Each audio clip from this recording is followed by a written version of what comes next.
Hello, Raptors Nation. Sean Davis here for the Raptors Nation, your home for everything Raptors. Welcome back into the Raptors Nation podcast. If you're listening to this on podcasting platforms, Apple Podcasts, Spotify, wherever it is you do listen to your podcast, please do hit that 5-star rating and review. If you're listening on the Raptors Nation YouTube channel, please do leave a like and subscribe and hit that post notification bell as well so you can stay up to date with all of our Raptors coverage this season. Joining me back on the pod, last episode was a solo show, but joining me back is Luca Rosano. Luca, my man, how's it doing? Long time no chat. Yeah, it's been a while, man. Super excited. NBA basketball returns very soon. The Raptors preseason begins this Sunday, and I'm excited to be contributing to this podcast for this season. We're going to have a couple of shows that we're going to be doing together per week. You're also going to be releasing your other videos that you've been doing. I've been checking all your stuff while I've been gone, Sean, and keep up the good work, man. But yeah, it's good to be back. It's good to talk basketball. And after a bit of a quiet last couple of weeks of the NBA offseason, it's nice that we have stuff to talk about now. NBA Media Day was the other day. Like I said, the preseason starts soon. So there's going to be a lot on the go. Absolutely. And speaking of NBA Media Day, let's talk about it. This was, I feel like, a different media day where I feel like there was a lot more of some questionable statements by a few different teams, a lot more drama around some teams' media days. The Celtics, the Nets, the Lakers. I feel like I'm missing a fourth, the Suns. There's a lot of drama around media day. But let's talk about the Raptors Media Day. Nick Nurse has some really interesting comments. Pascal, a couple of interesting statements, and then Scotty Barnes as well. Luca, what are some of your takeaways from the Raptors Media Day?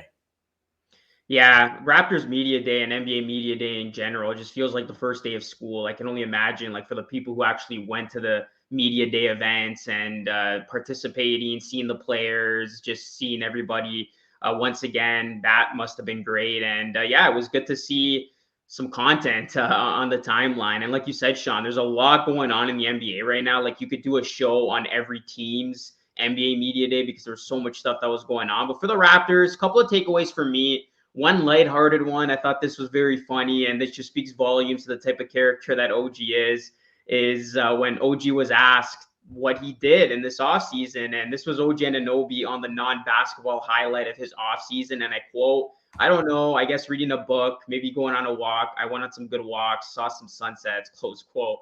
Josh Lewinberg tweeted that out on his Twitter. I thought that was hilarious. OG, I mean, this is a guy that is always someone who is going to say stuff that is going to catch people's attentions for a lot of funny reasons. So yeah, I hope OG has a good season. He looks to have put on some size, or he looks a little bit more cut in my opinion. So I think OG is going to be ready to go. And the other takeaway was Pascal Siakam saying that he wants to be a top 5 player in this league, and I think that's a good mindset to have. You talk about Pascal Siakam coming off of an all NBA season. His confidence is building, and that's something who you want the best player in your team right now to say, that he wants to be a top 5 player. He's striving to be better, and he's coming off of arguably one of his best seasons yet. So let's see if Pascal Siakam could return to all-star form this season and could take that next step and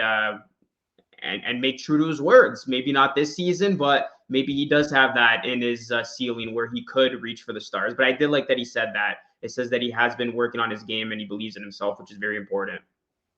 Yeah, and I mean that self-belief, like you've mentioned, is always important. I'm gonna go about a couple of different players that you didn't mention. First off, Fred VanVleet, again, per this quote from Josh Lewinberg, he also said again in media day, Fred VanVleet won't address his contract extension negotiations. Obviously, there was a report, I believe, from Michael Scotto, I want to say, back during the offseason that the Raptors and Fred VanVleet had begun contract talk negotiations, I believe. If I'm misquoting that or misaggregating that, please do call me out on it. But Freddie said, I'll just say that I love being a Raptor. There's nothing I could ever complain about being on this team. You guys will know when it's time to know, but I'm happy with where I am. I think it's a mutual love. So I guess that's that's the best thing you could hear from Fred VanVleet, besides him saying I'm extended, right, without the official news being out there. And Luca, we've had these kind of conversations off screen. The Raptors gonna have to make a decision with their cap management, their luxury tax spending, because they've been trending that line. They've been able to stay under the luxury tax for a little while now, quite a few seasons. But there is a scenario where they might have to make that tough decision of, hey, we are a quote unquote, I don't want to say they're a small market, but they're not a large market either. Where you have to make that tough decision of, hey, do you want to spend over the luxury tax? Because Gary Trent Jr., he could very easily opt out and try to ask for a bigger contract. Fred VanVleet, the contract extensions with him. Scotty's going to ask for an extension soon. So there's going to be some tough decisions to make. Speaking of Scotty always, he talked about how he wants to be an all defensive team player. I think in an all-star this year as well. I believe that was the quote. Love it. I think Scotty definitely has the potential there for sure. He says, he mentioned making an all NBA defensive team and being an all-star. I mean, that goes to show like the defensive clips he saw all summer, although don't put too much stock in the summer highlight reels. And then this one was really more bigger to me, and this is something I've talked about in the past with the Raptors half-court offense. And I did a video, the last podcast I actually was talking about, some of the Raptors' strengths and weaknesses, who's the best defender, the biggest weakness for this team. I said the half-court offense, and Nick Nurse, when talking about this team, he says that he isn't sure this team as currently constructed will get back to his preferred shot spectrum they got away from last season, but he has emphasized that they want to get to the rim and get to the free throw line more this year. Luca, I just think with these type of guys, I think that's going to be huge with getting to the line, be able to attack the rim and put more pressure on the rim with the current guys on roster. Yeah, no, I agree. That's definitely going to be one of the biggest things that the Raptors have to do more of. And I want to touch on something here. You look at the Raptors. I mean, this is a team that obviously they didn't make that big splash this offseason, but they're going to be banking on a lot of these internal guys to make that leap, to take that next step. And I think that's going to determine how successful they are this season. Last year, the Raptors were flying under the radar. Nobody really expected them to do much of anything. They exceeded expectations. Well, this season, people know who the Raptors are. People know that the Raptors are going to come ready to play. They know they're a very talented team with a lot of good young talent. So this is a team that I look at guys like Scotty Barnes, Gary Trent Jr. We talked about Precious Achiuwa. To take that step, can OG get a little bit better? And can those all-stars and Fred VanVleet and Siakam step up to the plate as well? So I think it's going to be a very exciting season. And what I love about this team, Sean, is you could tell they all get along. The continuity is there. The chemistry is there. And I think it's going to be a really fun season for the Toronto Raptors. So it was good to kick it off with NBA Media Day, but we're soon going to see this team in action this Sunday in Edmonton for the preseason for their first game against the Jazz. Yeah, and I guess it's a perfect segue, Luca, into that preseason game in Edmonton against the Jazz. Preseason basketball for the Raptors does kick off Sunday, like Luca mentioned. First of 5 preseason games. They play October 2nd. They play October 5th against Boston, in Boston, I believe. Then they play October 7th at Houston. They play October 9th against the Bulls. And then they wrap up October 14th. That's a whole 4-day stretch with no games. And then they end it off again October 14th against the Boston Celtics. And then the Raptors' regular season schedule kicks off on October 19th at home against the Cleveland Cavaliers. That's going to be a lot of fun. Luca, what are we looking forward to for this Raptors? What are some of your expectations for the Raptors heading into the preseason? I mean, nothing crazy or over the top. It'll be great to see these guys back in action and just gradually get into the rhythm of things, getting back, seeing obviously the regular starters, seeing some of the new additions get some playing time. We saw Hernan Gomez do what he did with Spain. So it'll be nice to see him out there. You're going to have Chris Boucher, Thad Young, got 2 guys who are returning. And then, just some, new additions to this team. Is Josh Jackson going to get some time? And you could take a look at Malachi Flynn, Delano Banton, they're going to get a lot of minutes as well to really prove themselves. I think Nick Nurse also spoke in large about Malachi Flynn, how this is going to be a big season for him, and he's feeling pretty confident with his game. Nothing in particular, Sean. I think this is going to be a good stretch where the Raptors can get back to the groove of things, get their feet wet and get ready. And I want to see them take this preseason a little bit seriously, in the sense where we talked about the start of their regular season going to be a gauntlet. So the Raptors better be ready for that. And what a perfect way to get ready for that by having a meaningful preseason. So it's going to be good to see the boys back out there on the court. I agree. And I think a lot of times with preseason ball, you're really just looking for um, them just playing the right way and like playing within the system that Coach Nurse wants them to run and getting. I think the shot quality does matter. So just playing hard and trying to get their basketball conditioning and game conditioning more so, not basketball conditioning, but getting their game conditioning back on track. And it's gonna be a work in progress for sure. But I'm just excited for NBA basketball to be back in general. I see the Warriors have the first game. I believe it's the 30th. So at time of recording, Friday? But Yeah. you look at the time in that game, like, yeah, you know what? I think I'll just watch the highlights. But yeah, man, Raptors basketball's back on Sunday. It's gonna be a ton of fun, and yeah, man, I'm looking forward to it. And NBA regular season basketball is back in 20 days now. It's not that long. Got a Yeah, little. it's coming It's up, man. crazy. Little bit. And we're gonna see. I also forgot to mention Otto Porter Jr. He was a big addition this offseason. So Right. yeah, no, it's gonna be good to see some new faces out there and also some familiar faces, like you said, getting their conditioning right and getting back into the groove of things. Yeah, absolutely. It's 21 days before the Raptors. Man, 21 days. The Raptors' first game. I think that's right. I think I know math. And then, um, yeah, can't wait. Cannot wait for basketball to kick off. To close things off, man, Josh Lewenberg in an article, a TSN reporter, kind of just threw in a nice little tidbit. And I believe Luca, you said you had the quote on this, but Yeah, let me pull it I up. love when reporters they have an article about something completely off base that's nothing to do with what they're talking about in the article, and then they just throw in a nice little tidbit like the Raptors keeping an eye on Shai Gilgeous-Alexander. Luca, what did Josh Lewenberg say? That's exactly what this was. It was a little tidbit, a part of a bigger article that was not about this, and it got Twitter stirred up over the last couple hours or last 48, 24 hours, I want to say, where these news outlets have picked it up. But yeah, essentially the quote that everybody's talking about is what Josh Lewenberg said in his piece, and I quote, this is what he had to say. One of the situations they're closely monitoring, talking about the Raptors, according to a league source, is in Oklahoma City, where Toronto-born star Shai Gilgeous-Alexander may eventually tire of leading a rebuild. Thunder have gone 46 and 108 over the past 2 years and don't seem close to turning the corner, especially after losing second overall pick Chet Holmgren to an off-season foot injury. Close quote. So that got people talking. I know there was like a little bit of speculation before this about if Shai could potentially be a Raptor. He's from here, and now this has resurfaced again.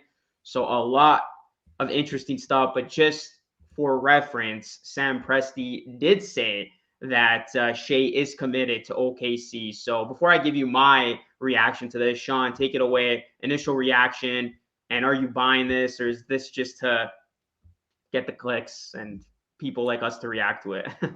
I don't buy it from people that I've talked to, from people that I've had conversations with that cover the Thunder. They definitely don't buy Shai wanting out.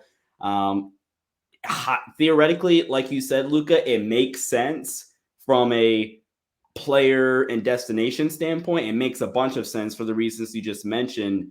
But when you start talking about the logistics, like you mentioned, from again, the guys I've talked to that cover the Thunder, like, yeah, no, what Sam Presti's saying is legit. He wants to be in Oklahoma City. He understands it's going to be a process.